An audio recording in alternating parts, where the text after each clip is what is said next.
दोस्तों नमस्कार, मैं वरिंदर पटेल। उत्तर प्रदेश की राजनीति में लगातार उठापटक जारी है। अखिलेश यादव अपने फ्रंटल संगठनों के साथ निश्चित तौर पर जिस तरह से मीटिंग कर रहे हैं, जिस तरह से बैठक बुला रहे हैं, 2027 की चुनाव की तैयारी तो चल ही रही। इसी बीच मिल्कीपुर उपचुनाव को लेकर आपको खबर बता दें कि बहुत सारे समीकरण और बहुत सारे उठापटक के बीच आपको बता दें कि मिल्कीपुर उपचुनाव की बहुत जल्द चुनाव आयोग की तरफ से जो कि नोटिस आ जाएगी और जहां तक उम्मीद लगाई जा रही है कि फरवरी महीने में मिल्कीपुर का उपचुनाव होगा।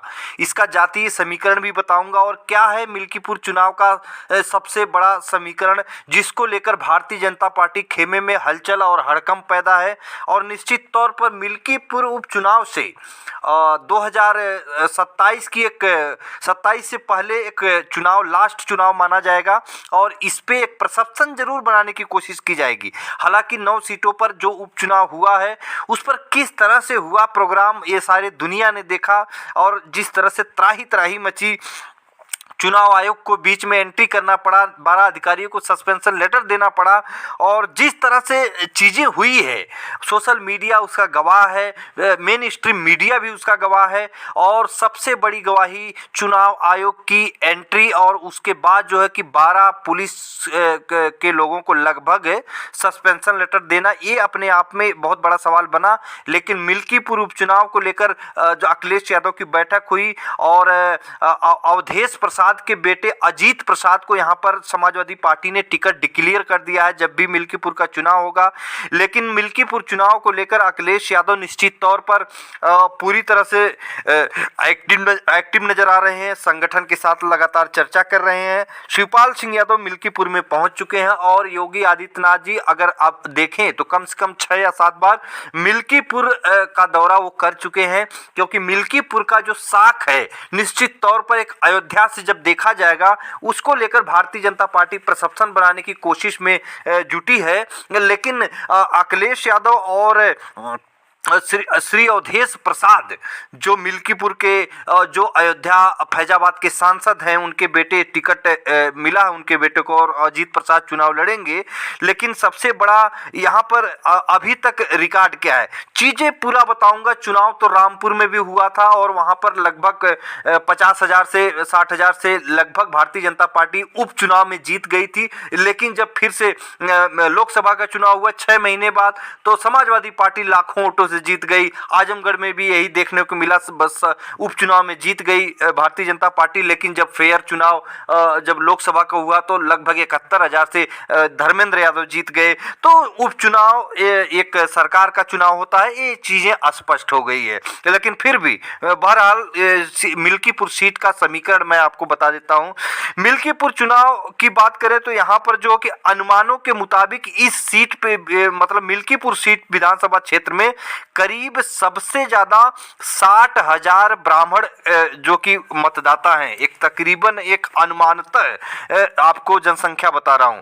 और दूसरा सपा के फेवर में यहाँ पे की क्या चीज आती है, लगभग जो है कि 55,000 यादव समाज के वोटर हैं और 55,000 ही पासी समाज के वोटर हैं और इस तरह का यहाँ पर समीकरण है। और 30,000 देखें तो यहाँ मुस्लिम वोटर है 30,000। तो आपको पता ही है 25,000 यहाँ पे फिर ठाकुर मतदाता है। यादव और मुस्लिम सपा के तो परंपरागत वोटर हैं, निश्चित तौर पर इसमें कोई दाग लाग लपेट है ही नहीं। और पासी समाज तो निश्चित तौर पर समाजवादी पार्टी का ही वोटर बन चुका है, इसमें कोई शक सवाल नहीं। जिस तरह से अखिलेश यादव ने जो कि पीडीए के तहत टिकट वितरण और तमाम वो चीजें तमाम पटकथा लिखी है, पीडीए की एक अलग रणनीति बनाई है, उसके तहत जो कि पासी समाज भी परंपरागत वोटर है। तो इस तरह से मिल्कीपुर चुनाव के अगर देखा जाए तो निश्चित तौर पर मुफीद है समाजवादी पार्टी के लिए। तो 1,40,000 जो वोट है, 55,000 वोट यादव का, 55,000 वोट मुस्लिम समाज का और 30,000 वोट जो है पासी समाज, 30,000 मुस्लिम समाज का, 55 यादव का, 55 पासी का, 30,000 जो कि मुस्लिम समाज का। जब ये टोटल वोट अगर देखा जाए, जोड़ दिया जाए तो निश्चित तौर पर 1,40,000 वोट यहीं से शुरुआत हो जाती है। तो और आपको बता दो कि मिल्कीपुर चुनाव में अभी तक जो हिस्ट्री है उसके अनुसार देखा जाए तो जो 1 लाख पार किया गया वो जीत के समीकरण को पार कर गया है। तो एक समीकरण है, इसके अनुसार निश्चित तौर पर भारतीय जनता पार्टी बैकफुट पर है।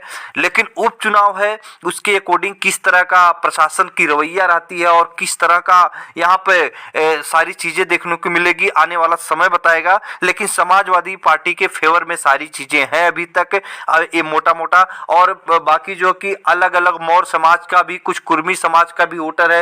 लगातार समाजवादी पार्टी जो पीडीए के तहत आवाज उठा रही है और मुद्दों को लेकर आगे बढ़ रही है, अखिलेश यादव की पीडीए रणनीति है, तो कहीं ना कहीं समाजवादी पार्टी के फेवर में ही ज्यादातर आने के ये सब वोटरों का चांस है। जिस तरह से बाबू सिंह कुशवाहा एक मुस्त जो कि साक सैनिक कुशवाहा मौर्य समाज के एक नेता के तौर पर स्थापित हुए हैं, उनको सदन में उप नेता भी बनाए हैं अखिलेश यादव लोकसभा में। तो ये सब चीजें समाजवादी पार्टी के फेवर में आती हुई दिखाई दे रही है। हालांकि मिल्कीपुर विधानसभा सीट 2008 के परिसीमन के बाद सुरक्षित हो गई थी और 2007 के यूपी चुनाव तक यह सीट जो है समान सीट थी। आपको पहले बता दें, इस सीट पर उपचुनाव का इतिहास देखें तो ऐसा 2 बार हुआ है उपचुनाव और दोनों ही बार सपा के उम्मीदवार को जीत मिली है।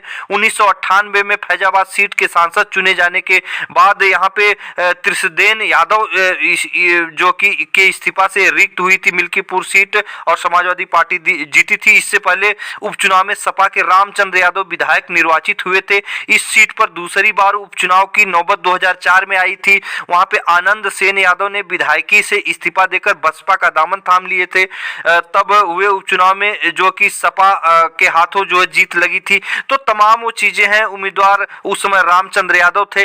तो मिल्कीपुर सीट निश्चित तौर पर समाजवादी पार्टी के फेवर में है और यहाँ पर शिवपाल सिंह यादव से लेकर पूरा समाजवादी कुनवा जो पीडीए कुनवा है, चाहे अलग अलग आपको बता दें शिवपाल सिंह यादव हो, चाहे जो कि जितने राष्ट्रीय महासचिव हैं बाबू सिंह कुशवाहा से लेकर इंद्रजीत सरोज और साथ में जो कि लालजी वर्मा से लेकर रामअचल राजभर, पूरी तरह से ताकत झोंक दी है। निश्चित तौर पर भारतीय जनता पार्टी के लिए सबसे बड़ी सिरदर्द मिल्कीपुर का उपचुनाव होगा और फरवरी महीने में होगा जब दिल्ली का चुनाव होगा। उसी टाइम इसकी डेट मानी जा रही कि रखी जाएगी। तैयारियां शुरू है। फिर मिलेगा अगली वीडियो, तब तक के लिए नमस्कार।